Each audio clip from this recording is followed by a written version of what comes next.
마음이 드셨다면 구독, 좋아요 꼭 부탁드리겠습니다. 고맙습니다. 시청자 여러분 안녕하십니까? 김동수입니다.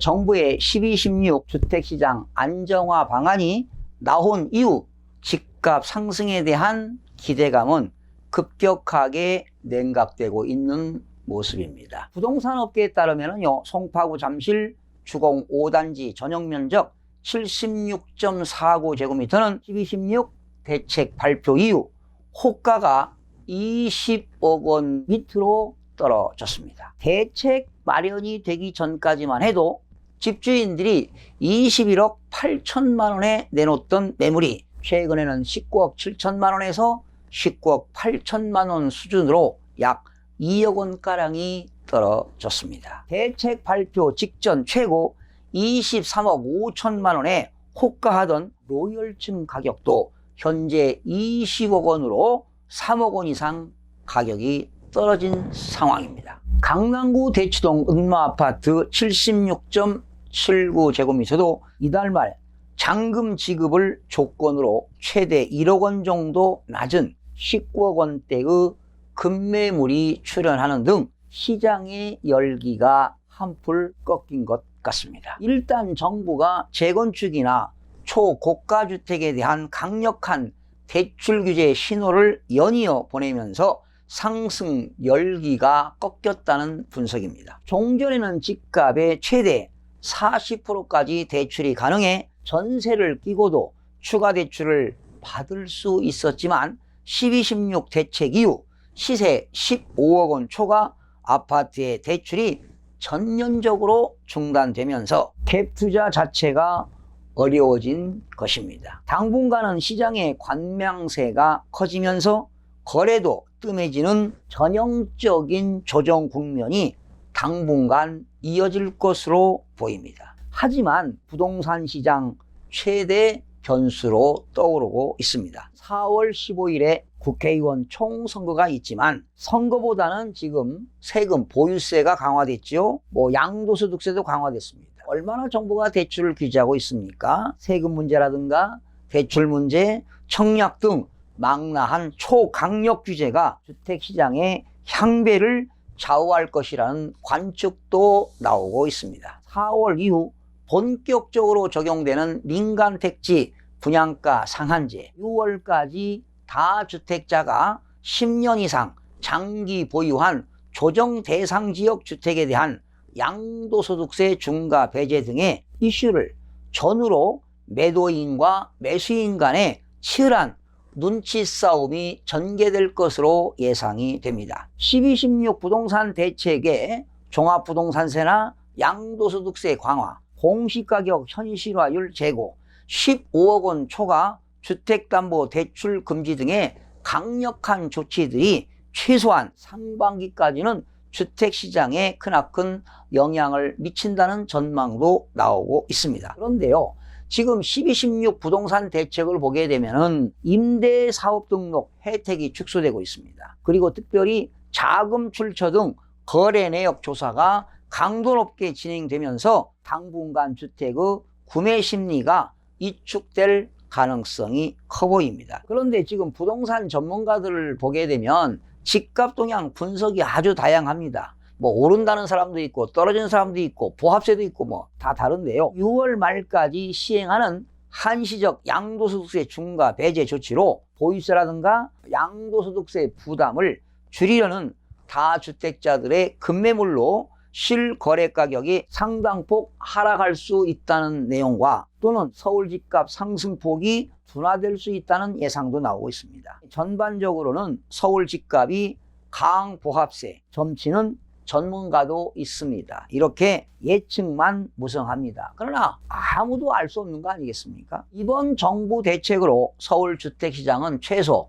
3개월에서 6개월가량 조정 장세가 예상되기도 합니다. 정부의 강력한 대책으로 인한 서울은 강보합, 지방은 하락세를 보이면서 전국 기준으로 보합세를 보일 전망입니다. 이렇게 집값이 폭락하는 상황이 발생할 가능성은 적어 보입니다. 2분기를 주택시장의 변곡점으로 꼽고 있는데요. 3월에 말이죠, 공동주택과 개별 단독주택 공시가격, 예정가가 공개되고 양도소득세 중과 회피 매물도 보유세 과세 기준일 6월 1일 이전에 집중될 가능성이 크기 때문입니다. 여러분들도 아시다시피 재산세와 종합부동산세의 과세 기준일은 6월 1일입니다. 그렇기 때문에 매도인들은 6월 1일 이전에 팔아야 세금을 물지 않습니다. 매수인 입장에서는 6월 2일 이후에 매수하면 세금을 절세할 수가 있겠죠. 만약에 6월 1일 날 매수가 이루어진다면 매수인이 재산세라든가 종합부동산세, 납세 의무를 진다는 것도 알아두시면 도움이 되겠죠. 금리 인하 가능성도 제기되고 있죠. 현재 금리, 기준금리는 1.25%지만 경기가 안 좋다면 1.25를 현상 유지도 할 수도 있고 1%까지 또 하락할 수도 있는데요. 이렇게 전반적으로 집값이 크게 하락하기는 어려울 것이라는 관측도 있습니다. 그 이유는 금리가 싸기 때문이죠. 그러나 만약에 금리가 올라간다면 당연히 이자 비용 부담이 큰 사람들은 매물이 나오기 때문에 집값이 하락할 수도 있습니다. 지방은 말이죠. 최근 경남, 울산, 창원 등 장기적으로 하락 지역이 집값이 지금 바닥을 찍었고 대전이라든가 부산이라든가 대구 등 광역시는 지금 강세로 돌아서면서 지역에 따라서 국지적인 상승세가 이어질 전망입니다. 이 아파트 가격은 상승 지역도 있고 보합 지역도 있고 하락 지역도 있는 분포도가 다양하지 않습니까? 그런데 분양가 상한제 등 정부 규제에 직접적인 영향을 받는 서울 아파트 입주 물량은 총 42,000가구로 43,000가구와 비슷한 수준을 유지할 것입니다. 최근 5년 평균 입주 물량 약 32,000가구에 비해서는 오히려 1만 가구 이상이 많은 물량이어서 분양가 상한제 시행으로 인한 공급 감소 우려는 크지 않을 것이라고 봅니다. 2021년에 전국의 아파트 입주 물량은 총 23만 4천여 가구로 41%가 감소하게 되고요. 서울은 2만 2천 가구에 그쳐서 49%나 줄어들 예정이어서 2021년도에는 상당히 공급이 부족될 전망입니다. 매매보다 전세시장 불안이 우려됩니다. 최근 입시제도 개편으로 학군 인기지역의 전세값이 급등한 데다 분양가 상한제까지 시행되면서 청약 대기 수요들이 전세로 눌러앉는 경향이 나타나고 있습니다. 강남구와 양천구, 목동, 노원구, 중계동 등 전통적인 인기 학원가는 최근 전세 물건이 품귀 현상을 빚으면서 한 달 새 1, 2억 원씩 오르는 곳이 적지 않은데 물건이 없어서 거래를 못할 정도입니다. 9억 원 초과 고가주택에 대한 대출 규제가 강화되면서 당장 집을 사기보다는 전세를 살면서 시장을 관망하려는 수요들도 증가하고 있습니다. 전세값이 크게 오르면 임차인 보호를 위해 계약갱신 청구권이 도입될 가능성도 높아 보입니다. 계약갱신 청구권은 2년 거주한 세입자가 원하면 1회에 한해 2년 재계약을 요구할 수 있도록 하는 것이지요. 그렇다면 4년이 거주가 가능할 수 있게 되는 겁니다. 정부와 여당은 현재 국회에 계류 중인 주택임대차 보호법을 개정해 계약갱신 청구권 시행을 서두른다는 방침이어서 앞으로 전월세 시장에 큰 변수로 작용할 전망입니다. 전월세 가격 인상폭을 5% 이내로 제한하는 전월세 상한제는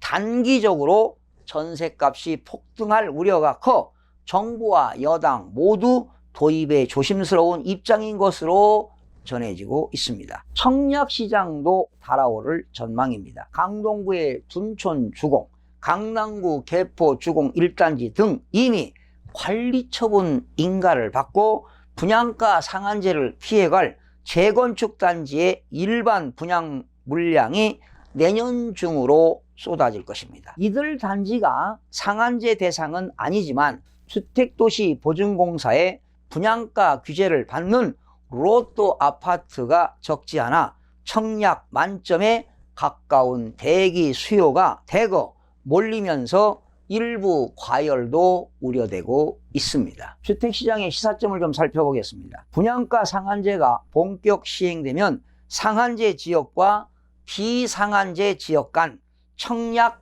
양극화는 더욱더 심화될 전망입니다. 9억 원 초과 아파트에 대한 대출 규제로 중저가 아파트로 수요가 올라가는 풍선 효과가 한 해 동안 주택시장에 영향을 국지적으로 미칠 수도 있습니다. 대책 발표 이후 매수 문의가 종전보다 많이 줄었고 거래량도 감소해 상승세가 얼마나 이어질지는 더욱더 지켜봐야 할 것입니다. 다주택자들의 보유세가 많이 오르고 강남권 시세가 주춤한 만큼 강북권만 계속해서 가격이 오르긴 힘들 것으로 전망도 예상이 되는데요. 시중에 유동자금이 주택시장 고강도 규제를 피해 상가나 꼬마빌딩 등 수익형 부동산에 투자하는 수요도 늘어날 것으로 예상이 되는데요. 이런 보수적인 투자를 고려해야 할 것입니다.